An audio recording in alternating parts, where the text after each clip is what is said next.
सभी को नमस्कार। इस छोटे से वीडियो में 67th जो मेंस होने जा रहा है परसों से, उसी के रिगार्डिंग मैं बात कर रहा हूँ और कुछ कुछ चीज़ें बताऊँगा जो कि आपको हो सकता है एग्ज़ाम में हेल्प कर जाए। और कुछ बहुत लोगों का कुछ क्वेश्चन भी था कि कैसे पेज नंबरिंग करेंगे या और भी कुछ, तो उस सब चीज़ों का हम बहुत ही शॉर्ट में डिस्कस कर रहे हैं, तो थोड़ा ध्यान से सुन लीजिए। पहली बात तो 30 तारीख को जो एग्ज़ाम है, तो एग्ज़ाम से पहले ही जो मेरा सलाह कहता है, जो मेरा एक्सपीरियंस कहता है ये कि आप जो है ना, जो जो भी पेन से आप लिखना चाहते हैं, तो या तो कोई एक ही पेन यूज करेंगे, ब्लू या ब्लैक, जो भी एक ही कलर का ब्लू या ब्लैक। क्योंकि वैसे भी देखिए, अगर आप दो पेन यूज करते हैं, वैसे तक मना कर दिया है आयोग ने, अगर दो अगर यूज करते भी तो बार बार पेन को चेंज करने आपका टाइम भी बर्बाद होता है। इसलिए ब्लू या ब्लैक कोई एक पेन आप चूज कर लीजिए। और अभी ही जो चूँकि 3 दिन आपका एग्ज़ाम है, तो आप क्या करें कि अभी ही कुछ पेन, मतलब 10 पेन खरीद के रख लें, जिससे आप प्रैक्टिस की है। ये नहीं कि एग्ज़ाम के लिए कोई अलग पेन खरीद ली, नहीं, आप जिससे पहले प्रैक्टिस किए हैं, लिखने का हैबिट बनाए हुए हैं, वही पेन लीजिए। ये नहीं कोई और कंपनी का पेन ले ली, नहीं एग्ज़ाम है मेंस दे रहे हैं नया पेन ले ली, नहीं, ऐसा नहीं करना। जिससे आपका प्रैक्टिस है, हैबिट है, प्लीज़ वही पेन आप 10 या 12 ले लीजिएगा। हर एक पेन को आप फ्री कर लीजिएगा। फ्री होने का मतलब क्या है कि नया पेन जब हम लोग लिखते हैं ना, तो ज़्यादा जल्दी नहीं फास्ट लिखाता है, उसको आप रफ़ कर लीजिएगा। क्योंकि ठंड का ऐसे टाइम है, तो पेन को फ्री कर लीजिएगा। तो पहला बात क्या कीजिए, पेन जितना आपको लगभग 12-15 पेन जो भी ले लीजिए, हर एक पेन को पहले जला के फ्री कर लीजिए।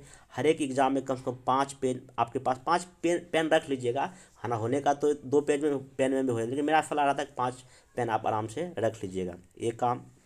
उसके बाद जो है ना, जो एग्ज़ाम जब होगा तो आपको एक आधार कार्ड आपके पास तो होगा ही, ई एडमिट कार्ड आप लोग सब लोग डाउनलोड कर लीजिए, अभी से प्रिंट आउट करा के रख लीजिए। आधार कार्ड आप रख लीजिए, ये जो है ना चीज़ें रख लीजिए। बाकी एक कैलकुलेटर के लिए बहुत सारा डाउट है कि कौन सा चाहिए। देखिए, जो इंजीनियरिंग करता है उसके लिए साइंटिफिक कैलकुलेटर होता है, उसमें बहुत सारा लॉग का वैल्यू निकालना पड़ता है, उस सब आपको यूज नहीं करना है। हाँ, जिनका अगर मैथ सब्जेक्ट होगा या फिजिक्स सब्जेक्ट होगा ऑप्शनल, तो वो उनको अलग से साइंटिफिक कैलकुलेटर का अलाउ रहता है। बट आप लोग को जो डीआई सॉल्व कीजिएगा, आपको सिंपल कैलकुलेटर और पेट का या किसी कंपनी का सिंपल जो 200-300 रुपये मार्केट में देता है, वो ले लीजिए, वो खरीद कर रख लीजिए। और उसका देख लीजिए कि क्या उसका बैटरी सही है। अगर आपके पास पुराना कोई कैलकुलेटर है, उसमें देखिए कि क्या उसका बैटरी कहीं एग्जाम में तो नहीं हो जाएगा। और कैलकुलेटर सही होना बहुत ज़रूरी है। अगर आपका कैलकुलेटर सही नहीं होगा, तो मान लीजिए कि आपका वहाँ 70 नंबर गया, तो कोई दूसरा तो आपको कोई देगा नहीं, ठीक है। इसलिए सलाह है, कैलकुलेटर एक बार चेक कर लीजिए, आपका नया है और आप उस कैलकुलेटर पर काम किए हैं या नहीं, ये भी बहुत ज़रूरी है। क्योंकि नया कैलकुलेटर लीजिएगा, आपका पे हाथ नहीं चलेगा। इसलिए थोड़ा सा ना ये सब ध्यान रखिएगा, कैलकुलेटर भी आपके पास होना जो है ना अच्छा रंग का ज़रूरी है। नेक्स्ट जो कुछ और जो सूचना जो बीपीएससी के द्वारा दिया गया है, वही कि जो अपना जो भी वहाँ नाम होगा, आप लिख देंगे पृष्ठ पे, जहाँ भी रोल नंबर जहाँ पूछेगा उसको लिख देना है, जहाँ रोल नंबर पूछेगा वो लिखना है, परीक्षा की तिथि आप लिख देना है, विषय पूछ लेना है, जहाँ पे जो कॉलम रहेगा आप उसको लिख लीजिएगा, पहली बात। उसके बाद एक प्रश्न के सभी खंडों का उल्लेख एक ही साथ करें। जैसे कि मान लीजिए कि क्वेश्चन नंबर 2 है, पूछ रहा है क्या 1857 की क्रांति के कारण और परिणाम पूछ रहा है। तो ये नहीं कि कारण परिणाम लिख रहे हैं कहीं और, कारण कहीं और लिख रहे हैं, परिणाम जाके लास्ट पेज में, ऐसा नहीं करना।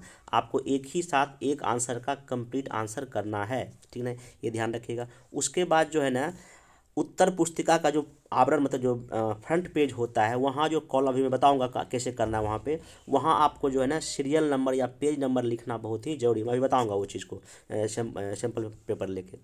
तो वही आपको बता ही दिया, कोई एक ही पेन का रंग का यूज कीजिए, अच्छा रहेगा।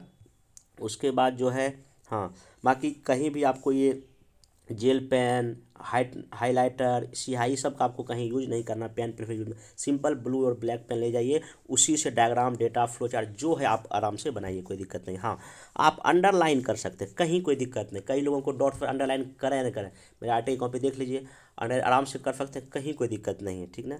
उसके बाद कहाँ कहाँ क्या क्या नहीं करना है, ध्यान रखना है। आप जहाँ पे आपका नाम या रोल नंबर है, उस जगह के अलावा आपको कहीं और कोई नाम, कोई mobile number, thank you sir, ये सब कुछ नहीं करना है, बच्चे वाला काम नहीं करना है, ठीक ना। उसके बाद जो है ना, सॉरी, थैंक यू, चरण स्पर्श, ये सब बिल्कुल नहीं करना है। वंदे मातरम, ये सब कहीं कुछ नहीं, रुपया पे डालना ही नहीं है। उसके बाद फिर देखिए यहाँ पे उत्तर पुस्तिका पर किसी तरह धार्मिक चिन्ह, ओम, हरि ओम, ऐसे करके ये सब अन्यथा पूरा जो वर्जित है। ओम नमः शिवाय सब पूरा नहीं लिखना है। भारत माता ये सब कुछ नहीं लिखना है।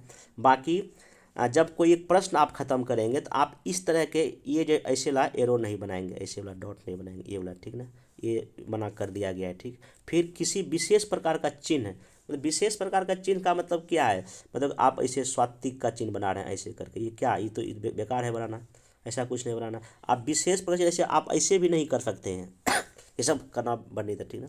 उसके बाद प्रश्न संख्या को विशेष प्रकार से, विशेष प्रकार का कहने का मतलब यहाँ सिंपल ये है कि मान प्रश्न पत्र आप 4 लिख रहे हैं मान लीजिए, तो 4 का लिखने मतलब ये नहीं कि एक बार ऐसे ऐसे घेर दिए, फिर ऐसे घेर दिए, फिर ऐसे घेर दिए, ऐसे बना दिए, ये सब करने से वो मना कर रहा है। सिंपल आपको प्रश्न संख्या लिख के आप ऐसे कर सकते हैं, कहीं कोई दिक्कत नहीं है। सिंपल आप दे सकते हैं पूरा, आप ऐसे देखिए 4 लिख के एक घेरा मार दिए, 2 मार दिए, ये करने से वो मना कर रहा है, ठीक ना। उसके बाद और ध्यान सुन लीजिए, अगर आप कोई आंसर लिख रहे हैं मान लीजिए, जैसे मान लीजिए कि आप यहाँ पेज पर नंबरिंग करेंगे, जैसे कि आप मान लीजिए कि प्रश्न number GS paper first exam दे रहे हैं और पहला आंसर आपने लिखा, ठीक ना।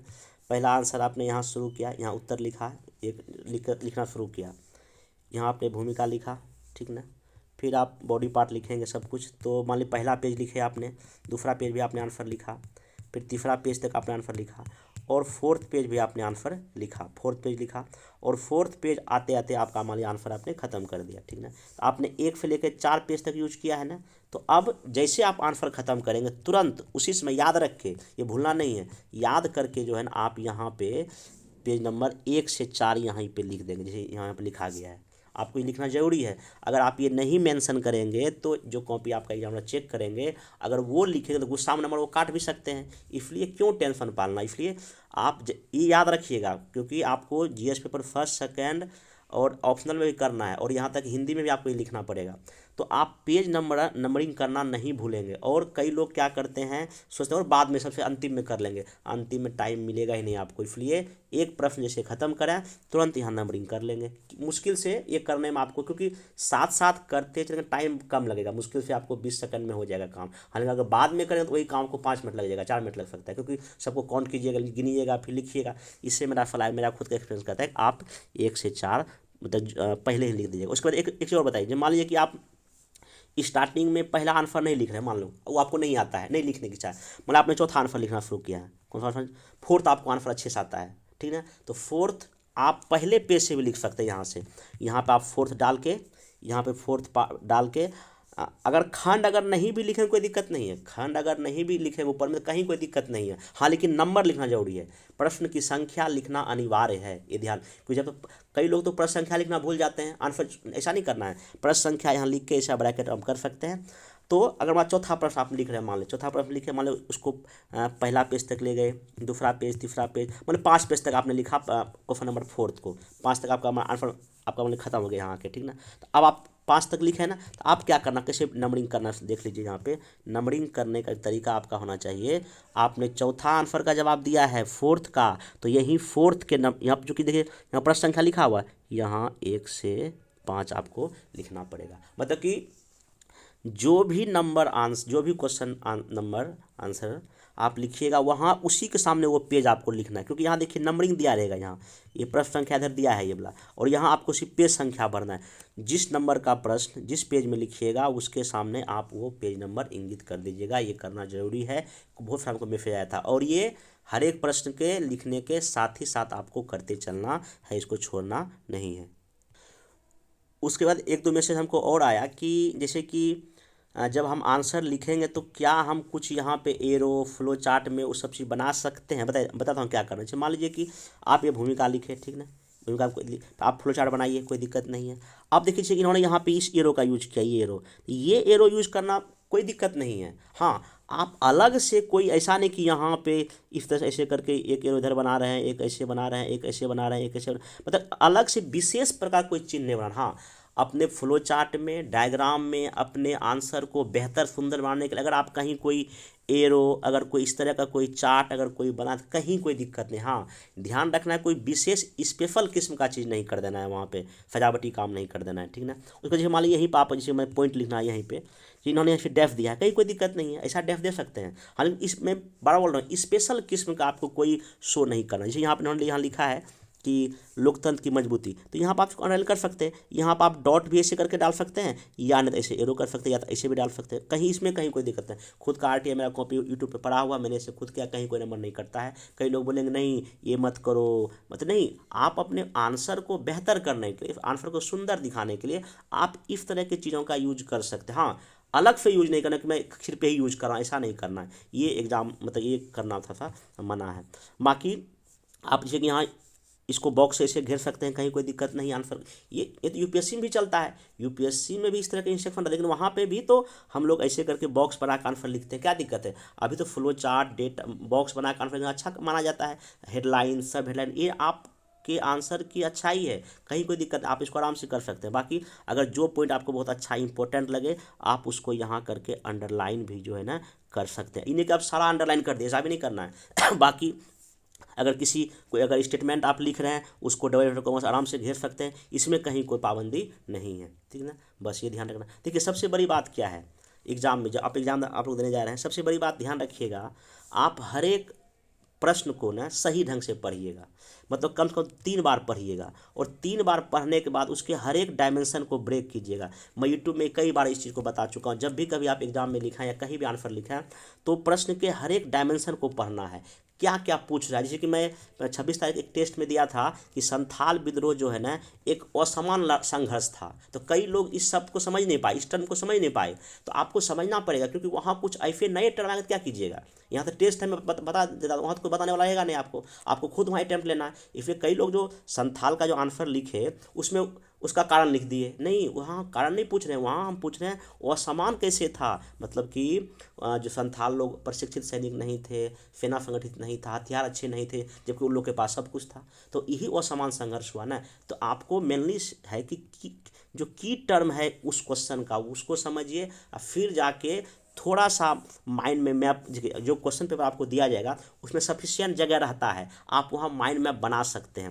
जैसे मान लो कोई क्वेश्चन दिया है यहीं पे, एक क्वेश्चन यहाँ रहेगा, आपको क्वेश्चन पेपर पढ़ लीजिए, 2 बार 3 बार क्वेश्चन पढ़ के क्वेश्चन को समझ लीजिए, और वहीं पे माइंड मैप, अच्छा फ्लो चार्ट में, अच्छा ये लिखना, ये लिखना, ये लिखना, ये लिखना, ये लिखना, वहाँ आप एक माइंड मैप बना लीजिए, तब आप अपने आंसर को एग्जीक्यूट कीजिए अपने कॉपी में। सबसे बेस्ट तरीका यही है। और क्वेश्चन के हर एक डायमेंशन को, अगर कारण पूछा है तो कारण लिखिए, परिणाम तो परिणाम पूछिए लिखिए, प्रासंगिकता को तो प्रासंगिकता लिखिए, हर एक चीज़ को लिखिए, इन्हें किसी को छोड़ दिए। अगर एक भी छोड़ेंगे आपका नंबर खत्म हो जाएगा। बाकी इस चीज़ आलोचना वाले शब्द पर ध्यान रखना है, कहाँ परीक्षण करना है वहाँ पर ध्यान रखना है। तो थोड़ा की टर्म जो लास्ट में जो टेंडर शब्द होते हैं उस पर आपको फोकस करना जरूरी, नहीं कि छोड़ के आगे आपको नंबर नहीं मिलेगा। फिर मैं बोलता हूँ मेनली ध्यान रखना है क्वेश्चन क्या पूछ रहा है, उसी के अकॉर्डिंग अपने को रहना है, बाहरी कोई बात नहीं लिखना। अब एक चीज़ और, अगर मान लीजिए आप बहुत पढ़ के गए हैं या जो भी पढ़ के गए हैं, अब उतना टेंशन नहीं लेना। अब उस 3 घंटे में आपको बेहतर करना है। वहाँ एग्जाम में ऐसा होगा कि कुछ ऐसा क्वेश्चन होगा जिसके बारे में कुछ भी नहीं जानते, जीरो जानते हैं, तो वहाँ क्या करना है, उसको छोड़ना नहीं है, दिमाग लगाना है। आपने पिछले 2-3 साल तो कहीं ना कहीं पढ़ा है ना, पीटी के लेवल पढ़ा है, मेंस को पढ़ा है, कुछ ना इतना टीवी न्यूज़पेपर यूट्यूब बहुत कुछ देखा है, कुछ ना कुछ तो कहीं ना कहीं वो चीज़ आपको होगा, अच्छा चीज़ हम कहीं जानते हैं या कहीं सुने हैं। तो उस जगह आपको 3 घंटे के अंदर ही ना वैसे प्रश्नों को आपको लिखने का प्रयास करना चाहिए, और कोई क्वेश्चन छोड़ना नहीं कि छोड़ दिए। अगर कुछ भी लिखेंगे तो आपको 3, 4, 5, 6, 10 तो दे ही देता है। इसलिए मेरा सलाह है कि क्वेश्चन को छोड़ना नहीं है, हर एक प्रश्न को 22 मिनट के अंदर लिखना चाहिए, कुछ भी हो जाए। 22 से अधिक होने का मतलब है कि आपका एक प्रश्न छूट रहा है। और डीआई मेरे ख्याल से दोनों डीआई 50 मिनट में बनाने का कोशिश, मैक्सिमम दोनों डीआई 50 मिनट मैक्सिमम बता रहा हूँ बना लें। और डीआई सिलेक्ट कैसे करें ये भी जरूरी है। डीआई सिलेक्ट करने का तरीका है कि आप वही डीआई सिलेक्ट करेंगे जो आपने प्रैक्टिस किया, और प्रैक्टिस का मतलब क्या है, पिछले 10 साल का जो क्वेश्चन बनाए होंगे 5 साल का डीआई का, उसी में से क्वेश्चन आता है। हाँ, डेटा भले चेंज वाले क्वेश्चन उसी पैटर्न होता है।